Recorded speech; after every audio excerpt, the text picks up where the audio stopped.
You're listening to the audio production of the Christian History Devotional, 365 Readings and Prayers to Deepen and Inspire Your Faith, by J. Stephen Lang, published by Thomas Nelson and read by Ernie Russell.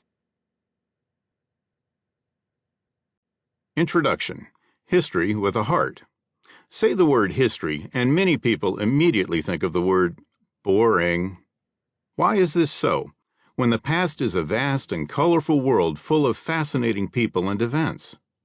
And many of these people are our ancestors, spiritually speaking, as much a part of our religious heritage as the people of the Bible are.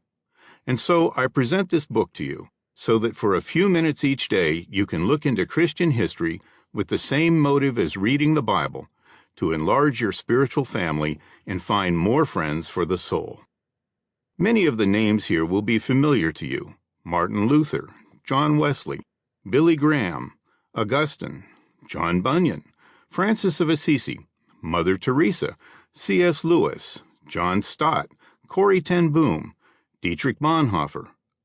But much of the pleasure in writing this book came from the writing about lesser-known figures, some of them from fields we normally think of as secular.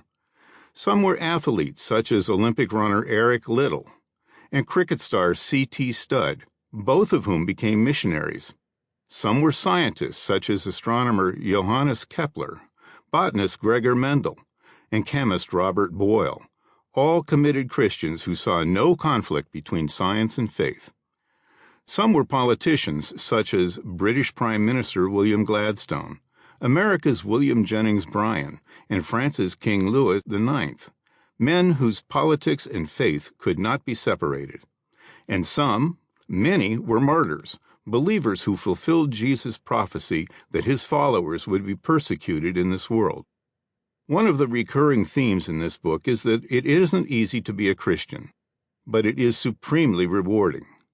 The history of Christianity has countless examples of well-lived lives, saints who were often distressed and depressed, who coped with frets and dreads, and who triumphed over obstacles because of their whole-souled commitment to one who promised he had overcome the world.